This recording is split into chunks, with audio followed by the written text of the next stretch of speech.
Boa tarde a vocês que estão aqui conosco ao vivo no nosso projeto Escola do Varejo. Somos a agência Centene, Centro de Treinamentos e Estágio do Nordeste. Nós começamos então esse módulo de promotor de vendas, iniciando na aula passada, mostrando a diferença entre o repositor e o promotor de vendas.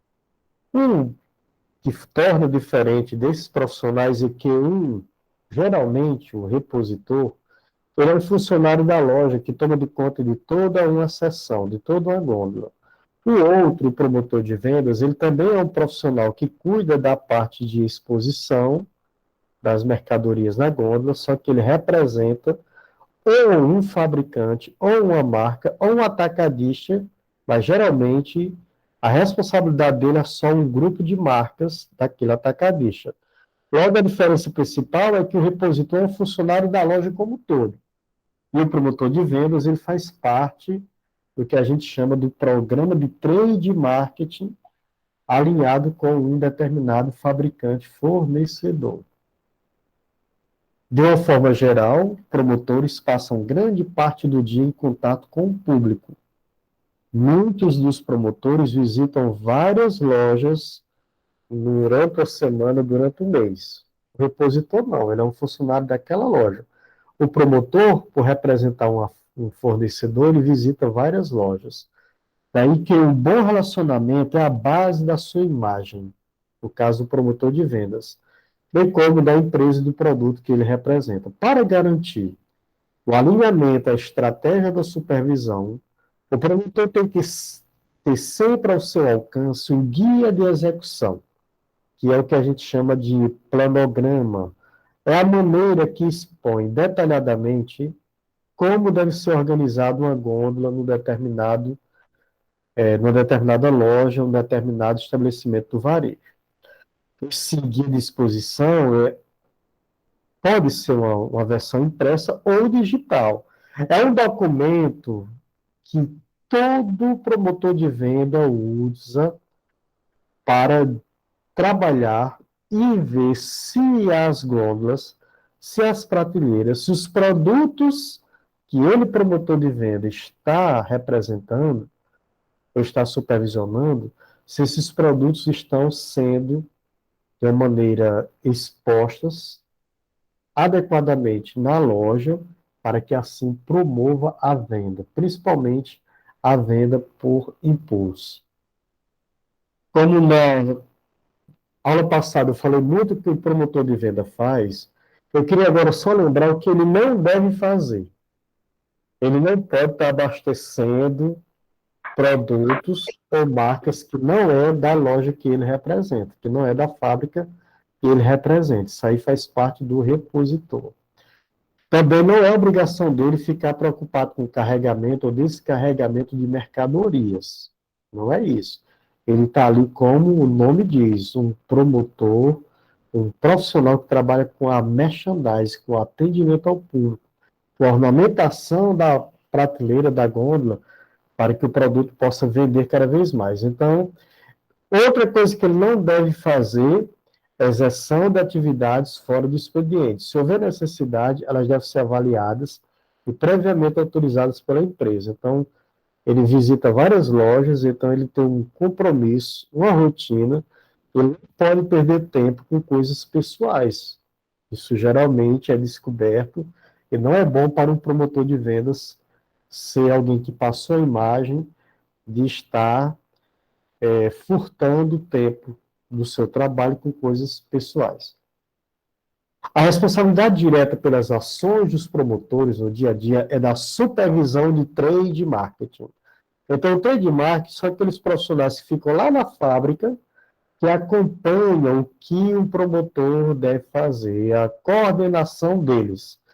É preciso ter perfil analítico para fazer a gestão de equipes externas. Geralmente, essas pessoas que estão no trade marketing, que coordenam os promotores, são pessoas que têm um senso de liderança muito grande e devem ter feito algum curso sobre gestão de pessoas. Essa estrutura existe em todos os segmentos do setor. As indústrias, as distribuidoras as agências, e aí fica o promotor lá na loja. Então, quer seja uma indústria, o promotor vai ser alguém que vai ser fiel àquele produto da indústria. Quando é um distribuidor ou agência, ele também pode pegar várias marcas, mas não pode confundir. Ele não é um funcionário daquela loja que ele está indo, ele é representante de um fornecedor. Caso de indústrias, acontece uma contratação direta e a aproximação de promotores com os produtos do portfólio da indústria a maior possível.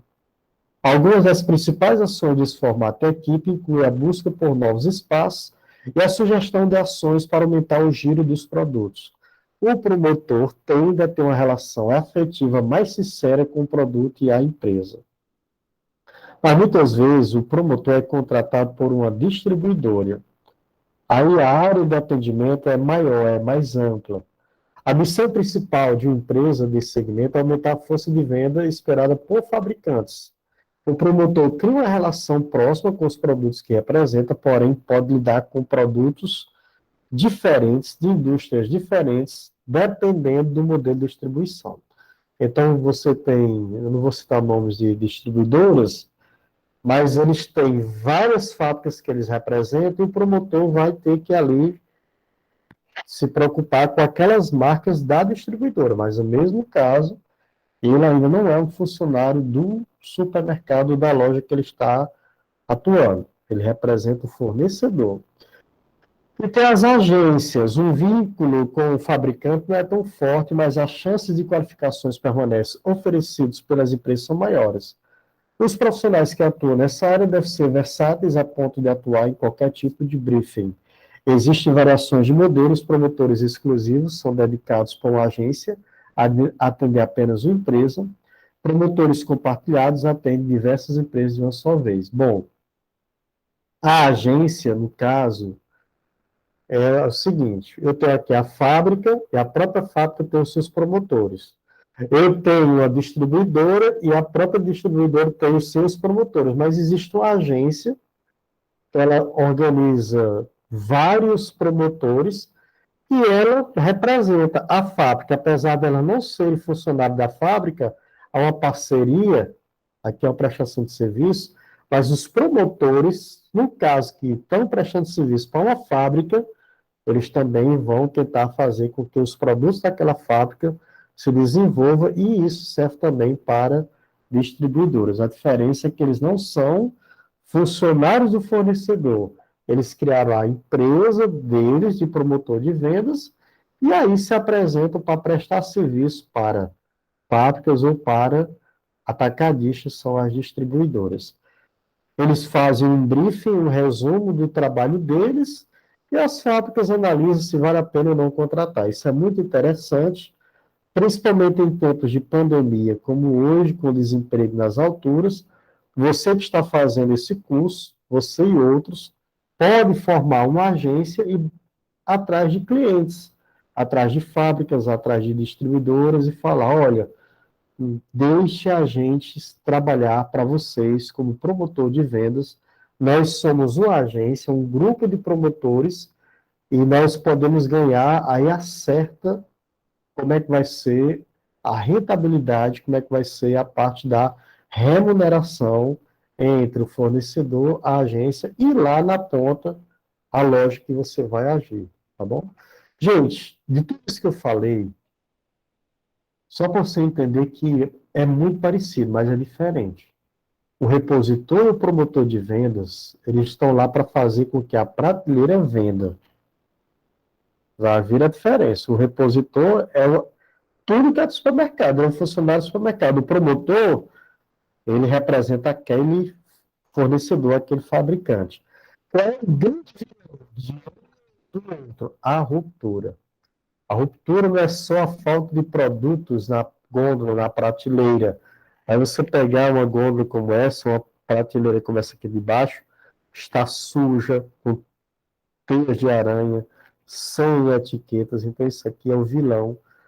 Isso não pode acontecer num trabalho de um promotor ou de um repositor, que a gente chama profissional. Característica para um bom profissional que trabalha com exposição, quer seja promotor ou repositor. organização. Segundo, alguém que gosta de aprender coisas novas. Todo curioso aprende algo novo. Nem que seja aquela criança que leva choque, porque queria saber o que é que acontecia o dedinho dele se ele encostava no fio descascado. Felizmente, né? Claro que a gente dá um exemplo desse, espero que ninguém nunca vai fazer. Mas o curioso sempre aprende. Ele aprende depois. Isso aqui dói. Então, o promotor de vendas, no caso, ele tem que aprender coisas novas, como expor a mercadoria. Tem que ser alguém criativo. Não é que ele precisa inventar a roda, mas ele olha, puxa, que coisa legal, eu vi numa loja ali, vou copiar, vou tentar fazer parecido para promover a minha sessão. Essa palavra proatividade é alguém que sempre está fazendo o que deve ser feito, nunca fica parado esperando o que deve fazer, atenção a tudo que acontece e aos detalhes. O segredo desse profissional é detalhista, conhecer os seus produtos com profundidade e ter uma desenvoltura profissional. Porque nós vamos ver agora que ele vai precisar dominar alguns conceitos técnicos. Exemplo, tanto serve para reposição como promotor de vendas, ele tem que saber lidar com uma coisinha chamada a guerra de percepção que existe no supermercado por trás de uma estratégia de merchandising. Se você olhar o primeiro módulo, eu falei, merchandising é uma guerra de percepção. Os 5 sentidos do ser humano, a visão, a audição, né, o olfato, o tato, o paladar, eles devem ser aguçados, devem ser estimulados para que através deles o cliente perceba e com a percepção comprar por impulso. Então, nós trabalhamos os 5 sentidos, de novo, visão, audição, a questão visão, audição, o tato, o olfato e o paladar. Desses 5, nós vimos qual que é mais usado, o visual. Daí a merchandising visual, ela promove a venda por impulso. Em tempos de mudança econômica, o varejo precisa se reinventar para promover o interesse do consumidor e fazer compras além das programadas. A pessoa foi para o supermercado para comprar apenas a carne. Só que quando ele chega para comprar a carne, ele percebe que de lado tem manteiga da terra e tem o sal para churrasco e tem um molho especial. Então, só por causa daquele arranjo, da visualização daqueles novos produtos, ele pode comprar por impulso.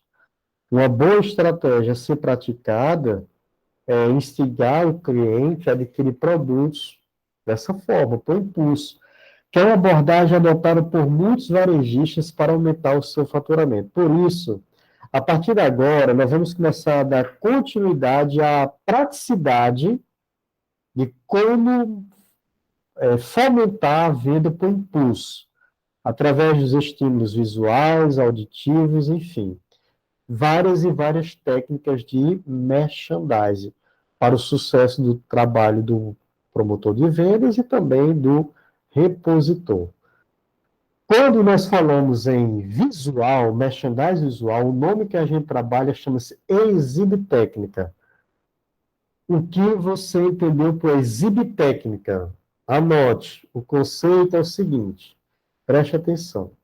A exibitécnica é a mais importante função do merchandising, pois trata da técnica para exposição, disposição e exibição dos produtos, ou seja, é de grande importância saber organizar o ponto de venda para torná-lo atraente e sugestivo ao consumo, analisando e observando no local a estrutura para exposição dos itens, o emprateleiramento técnico, a arrumação dos produtos, a qualidade e design das embalagens, o destaque adequado das ofertas promocionais, expositores, vitrines, ou seja, tudo que a gente coloca na loja para deixar ela limpa, bonita, organizada, estimular a percepção do cliente, é uma exhibitécnica, é uma técnica para exibir um produto, tá?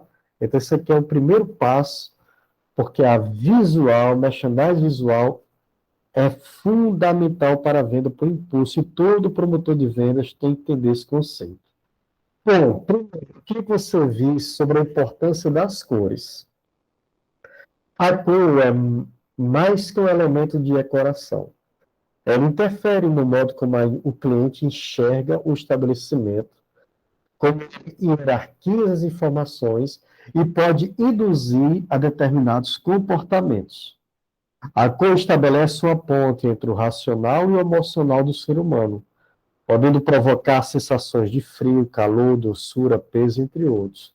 Temos alguns exemplos. Em termos gerais, a cor branca está associada à pureza, otimismo, simplicidade, enquanto o vermelho transmite força, alegria de viver, visibilidade. Já o amarelo traz a sensação de luminosidade, o rosa de timidez e o azul de calma profunda. Essas percepções e sensações causadas pelas cores devem ser analisadas com cautela na ambientação do local para que estejam compatíveis com o objetivo do ponto de venda. As cores quentes devem ser colocadas na parte externa dos estabelecimentos, para chamar a atenção do cliente para o interior. Já as cores frias comunicam um sentimento de formalismo e racionalidade, trazendo calma e favorecendo o envolvimento no momento de compra. Gente, a escolha das cores. A literatura é vasta, tá? Muitas são as ideias que se passam. Eu quero só que você tente, quando estiver trabalhando com merchandise, com promoção de vendas, entender que as cores, elas devem ser estudadas. Então, o que eu estou dando aqui para vocês é tirado em literaturas que são dicas, são recomendações, mas o importante é você sempre testar isso. Exemplo, a recomendação é escolher as cores pelo princípio da harmonia e da visão do conjunto do visual merchandising. É preciso haver uma combinação entre as novas tonalidades e as que identificam a marca da loja e os acabamentos já existentes. É preciso ver se juntas elas não destoam e não transmitem aspecto desconexo. Azul escuro e rosa claro, por exemplo, não combinam. Mas verde, limão e amarelo, canário, sim. O segredo está no conjunto como um todo. Cuidado com o papagaionismo ou carnavalismo. Ou seja, é um conjunto, é um estudo. Outro conceito sobre cores é que, por razões culturais ou por similaridade com exemplos da natureza, as pessoas tendem a identificar as cores como símbolos, conferindo características proveitosas ou danosas a determinados tipos de cores. No supermercado, por exemplo, pode prestar atenção. As cores quentes, como amarelo, laranja e vermelho, que lembram calor, eles, para alguns teóricos, estimulam a fome e têm relação direta com carnes e produtos alimentícios, principalmente panificação. Daí perceba que muitas padarias ou lanchonetes é laranja, amarelo, o vermelho sempre aparece nos açougues. Portanto, sempre serão eficientes nas categorias de rotinas temáticas de alimentação. Observe as cores da McDonald's. Não é à toa que é vermelho, que é amarelo, que a Sadia é vermelha, Friboi. Então, pessoal, o que eu aconselho? Você precisa dar uma olhada, eu vou deixar esse material aqui para vocês. Essas cores como amarelo, laranja, sempre estão em padarias, lanchonetes. Vermelho é muito usado no açougue. Já o verde é muito usado nas frutas, verduras. Aí a parte do peixe, dos frios, ou é um púrpura ou é uma cor mais clara, resultado. Tem que se estudar isso. Não há uma lei física, nem na matemática 2 mais 2 é igual a 4, pois dois cocos com dois girimuns não são quatro frutas, tem um contexto por trás. Então, de outra forma, tais cores, elas devem ser estudadas. uma cor específica para o laticínio, para a peixaria. Observe os gigantes. Alguém diz, é muito bom andar no ombro dos gigantes. Dá uma olhada nos campeões de marketing nas empresas consolidadas, as seções delas, o que eles usam em cada seção. Observe que tons mais frios, como azul, roxo, cinza, alguns verdes, conferem a sensação de frescor, de boa conservação e alimentos sob temperatura baixa. Então, é bom você dar uma olhada para se inspirar, mas não fazer a papagaiado, né? Tem que ter um conjunto, e as cores, elas influenciam. Em muitos casos, as cores funcionam como uma espécie de marca registrada de algumas áreas da loja. O verde para o hortifruti, como eu falei, o vermelho para o açougue. No entanto, já é possível usar com sucesso outras tonalidades. Não há mais uma regra geral. É deixar bem claro isso. Pode trabalhar com listrados, combinar duas cores, ou usar cerâmica que imita madeira. É uma questão de bom senso, ou uma questão de criatividade. Objetivo maior, agradar o cliente. Então, que nós não teremos é que se coloque uma cor de qualquer maneira, encorajamos que haja um estudo e sempre com vista a deixar o cliente satisfeito. Se uma determinada loja do varejo tem uma proposta mais popular, o uso das cores é mais livre para dar alegria, energia e aproximar o PDF, que é o ponto de venda, do público. Neste caso, indica-se o uso de cores fortes para reforçar o promocional. Caso a loja queira atingir um público mais exigente, é necessário usar o conceito de limpeza, higiene, qualidade sempre. Cada aspecto, cada detalhe da loja precisa transmitir essas ideias. O branco, ou tons pastéis, ocre, bege, creme, verde, água, aliados a um tom mais forte, são ótimas opções. O princípio é não deixar o sentido de conforto visual se perder. Também é possível se restringir uma regra segura de cores. Basta escolher um tom claro para a maioria dos setores para evitar que a loja fique mais escura. Gente, isso aqui, o princípio é o seguinte, estuda a melhor opção, tá? Também é possível se restringir uma regra segura das cores.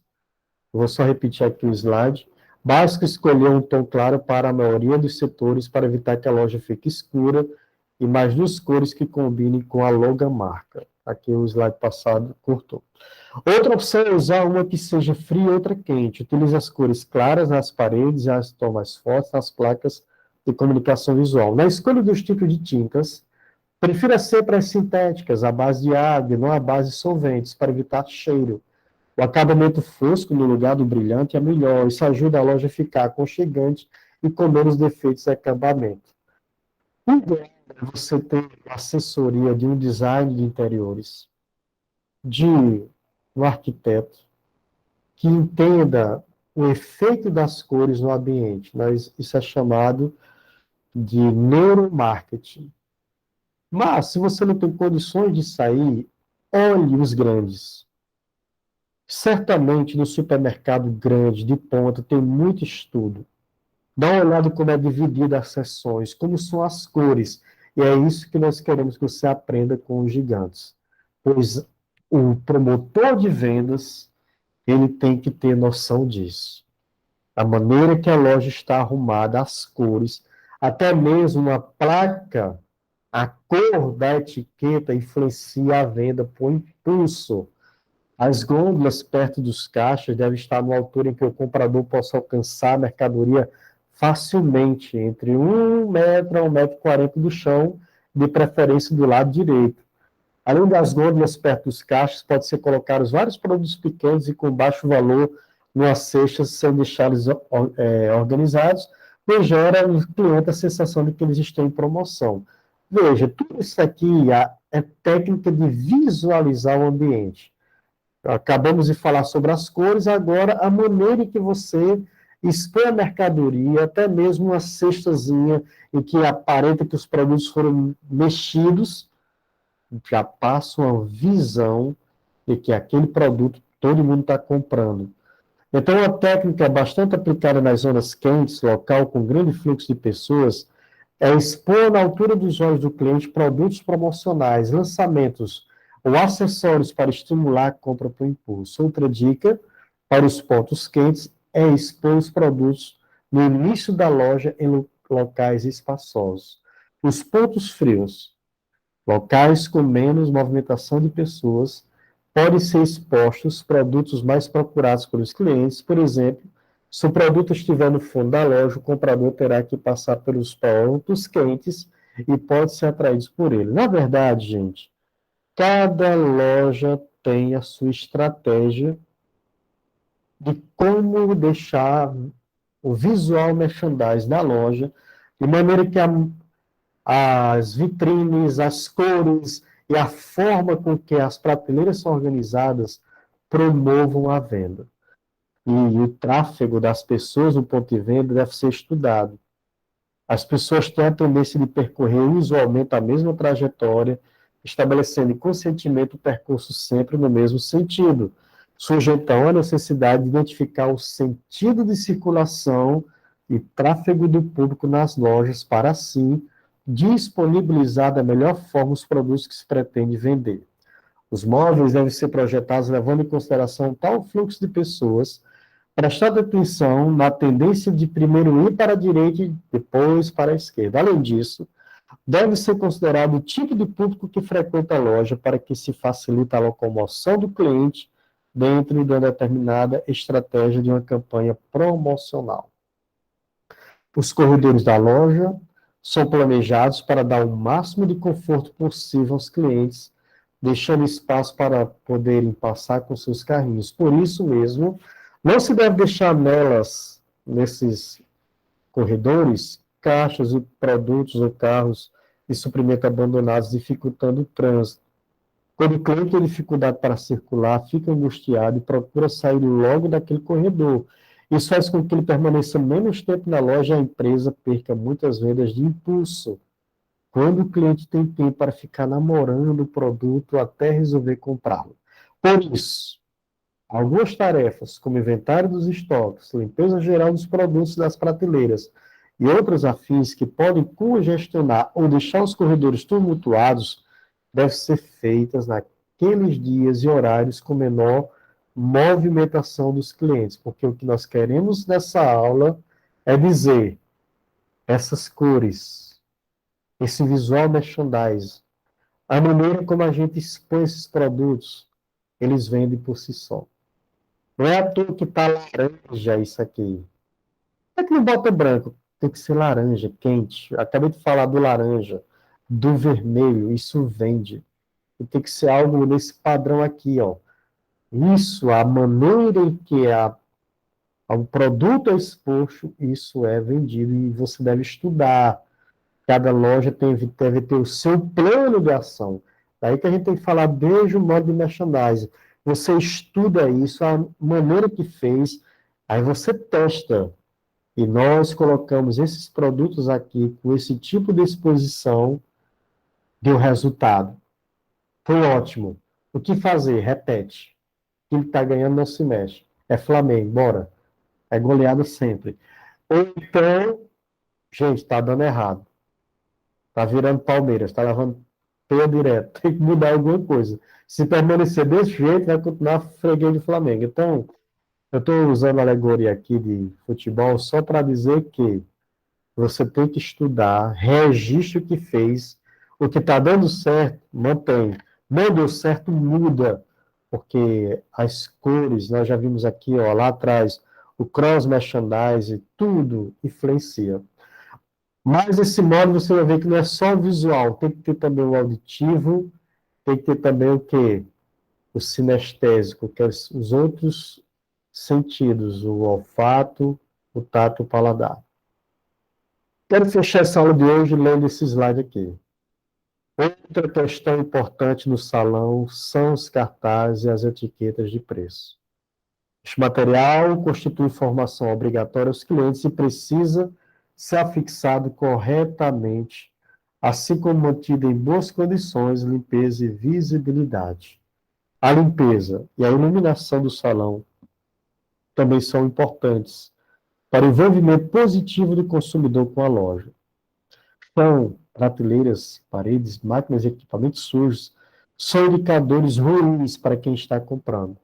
Quero destacar aqui a iluminação. Você sabia que há supermercados, lojas, que as carnes, por exemplo, é um tipo de lâmpada que a gente nem percebe, mas o vermelho da carne que está sendo exposto no supermercado é um que muitas vezes quando a gente chega em casa, a gente não está tão vermelha, porque há um jogo de luz lá que promove a venda.